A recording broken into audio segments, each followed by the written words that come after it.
Today I'm in the car. I'm waiting on the kids to get out of school. I just wanted to share with you guys what I learned at my meeting today.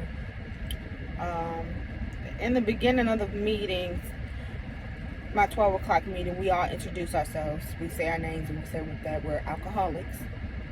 Something that bothered me today was it was a woman that she's been there multiple times. I've even given her my phone number as a list of numbers that she can call if she ever feels the need to pick up a drink or a drug, and to help talk her out of it so that she can stay sober. The woman that brought her to the meeting basically embarrassed her in front of everybody, because when she introduced herself, she didn't introduce herself the way the woman wanted her to. A lot of us were already aware that she suffered from drug and alcohol addiction and usage, but I thought it was kind of disrespectful to call her out because she didn't introduce herself the way that woman wanted her to introduce herself. She had several people stand up for her, which was really good. I was going to pull the older woman aside after the meeting and tell her that wasn't called for, but other people stood up for her before I said anything, which was a good thing. But we also read in the big book today about this guy going to the bar to get a sandwich to eat because he was hungry. And he sat in the bar. At first he was doing good, but he just had a sandwich and a cup of milk. So then he ordered a second sandwich and a second cup of milk.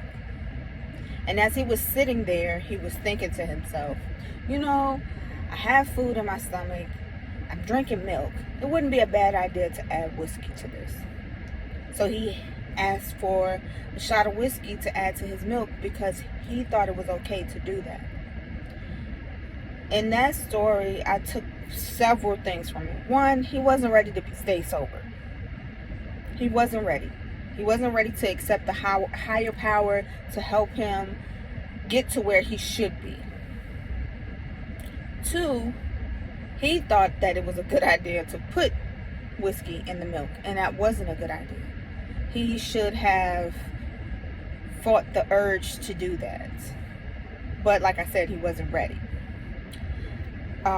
Also, in that chapter of the book, he was concerned about losing his loved ones and the love that they have for him.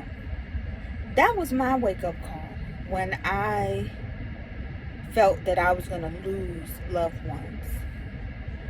And it hurts me to my soul to even think that I could lose those ones that I love so much. Number one being my children. I don't ever want to put them in harm's way because I'm being selfish and wanting to drink and not thinking about themselves. I'm definitely not thinking about myself when I do that, because I'm harming myself even more than I'm harming them. I'm damaging brain cells. I'm damaging my liver. I'm damaging my heart too, because that all has something to do with it as well.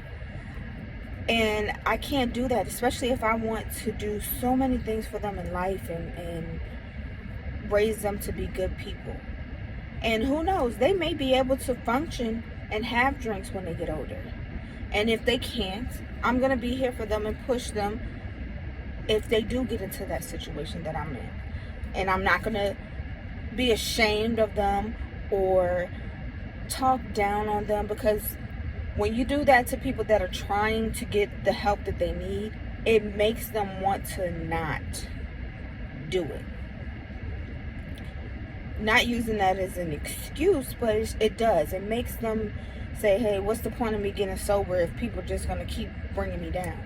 But you have to remember, those people, you have to X out your life and no longer deal with them.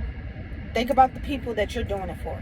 Yourself being number one, and whoever else that you love and don't want to hurt and put in a bad situation. It's time for you to start thinking about yourself, like I said in the last 2 videos. Think about yourself. Don't worry about what anybody else has to say. that is negative. Think of all the positive things that come out of it. Stay sober. You meet new people. You have so many opportunities that when you meet these new people. So many of these people in these groups, some of them may own businesses. Some of them work for businesses that need people to help. They need hiring. You learn also how to stay sober. It's people in these programs that have 30 plus years of being sober that can break down the 12 steps, traditions, the big book, the living sober book,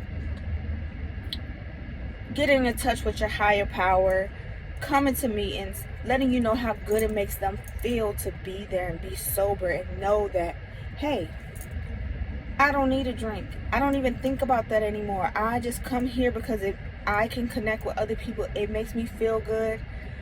I love the way that I feel when I don't have anything altering my mind or damaging my body or anything like that. And they tell you that all the time. These people, women and men that have 30 plus years, 10 plus years of staying sober, and you can relate to their stories and you don't have to feel bad about it. It's so refreshing.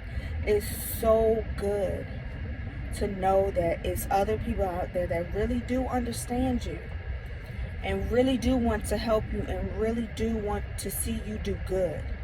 That's why after every meeting, they tell you keep coming back.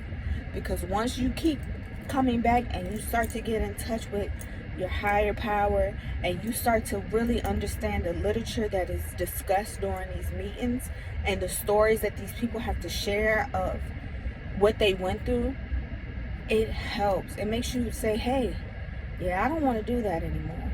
I can relate to that. I remember when I did this and this was the outcome. So I no longer want to have that outcome. I want to have positive, good outcomes. And I want family to remember me in a good state of mind. Not a drunken state of mind, not a high state of mind, but a sober state of mind. I hope today that I can help whoever I can today. I hope that you like, share, subscribe, hit the notification bell so that you'll get notifications every time I upload a video on here.